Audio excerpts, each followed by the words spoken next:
Hello mga Mars and Pars! For today's video, another mini vlogs na naman tayo mga ka-Mars and Pars. Dahil night shift ako niyan at kinagbukasan, mag-day shift na naman tayo kaya ayan lumabas pala muna ako para bumili ng kape mga ka-Mars and Pars dahil hindi talaga mabubuo yung araw ko kapag walang kape. At dalawa na nga rin pala ang binili ko mga ka-Mars and Pars dahil isa sa aking kasama sabi ko sa kanya wag na rin siya mag-asukal kasi hindi rin naman ako bumili ng asukal mga ka-Mars and Pars kaya sabi ko sa kanya pagtiyagaan na lang niya muna yung pait mga ka-Mars and Pars pero ako sarap na sarap talaga ako sa kape kasi hindi naman talaga ako naglalagay ng asukal, sanay na talaga ako sa pait mga ka-Mars and Pars at eto nga yung iba kong kasama bumili rin sila ng pandesal saktong sakto mga ka-Mars and Pars ang sarap. At pagkatapos nga namin uminom ng kape, sabi ko maliligo na nga rin ako. Dito na nga rin pala ako naligo sa trabaho mga ka-Mars and Pars kasi nga sayang din yung pamasahe kung uuwi pa ako at babalik din ako mga ka-Mars and Pars. Kaya sabi ko sa aking Diyosawa kahapon magdala na lang ako ng damit kasi nga sayang din yung pamasahe. At naisip ko kung uuwi pa ako at babalik din naman, sayang din naman yung pamasahe kaya ibibigay ko na lang yung pambaon ng anak ko mga ka-Mars and Pars. At pagkatapos ko nga mag-ayos mga ka-Mars and Pars, umalis kami agad kasi nga nasa field pa kami mga ka-Mars and Pars at ito nga ang aking mga kasama. At sabi ko nga sa kanila mag-hi din sila sa video ko mga ka-Mars and Pars. Alam din talaga nila yan pag ako'y nagbibideo mga ka-Mars and Pars. Kaya ayan,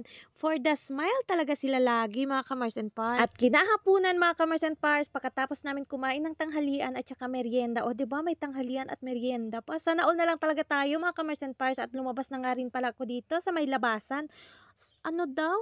Dito nga pala sa may halaman mga ka-Mars and Pars at naisip ko na lang talaga bigla na maglilinis ako dito sa may halaman mga ka-Mars and Pars dahil nga ang dami na talagang tuyong halaman mga ka-Mars and Pars dahil sa sobrang init talaga natin ngayon. At hindi ko lang naman maintindihan kung bakit habang ginagawa ko yan mga ka-Mars and Pars, tawang-tawa talaga sa akin ang aking mga kasama mga ka-Mars and Pars. At mukhang hindi talaga ata sila naniniwala na ginagawa ko talaga ito mga ka-Mars and Pars kasi minsan lang talaga ako gumagawa pag ganitong oras mga ka-Mars and Pars.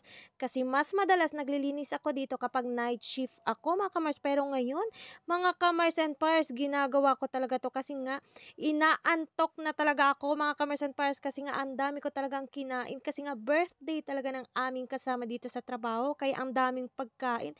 Kaya sabi ko imbes matulog ako dito na lang ako sa may labas mga ka-Mars and Pars kasi anong oras na dyan? Konti na lang talaga ay uwi anak kaya ayan sabi ko sa kanila maglilinis na kami kaya for the uwi na tayo maya-maya mga ka-Mars and Pars. At pagkatapos niyan ay sabi ko sa aking kasama ako na nga rin pala ang magdidilig ng halaman. O siya mga ka-Mars and Pars, hanggang dito na lang pala muna ang aking video. Maraming salamat sa suporta ninyo mga ka-Mars and Pars. Sana wag po kayo magsawa sa aking hanggang dito na lang ako mga ka-Mars and Pars. Bye!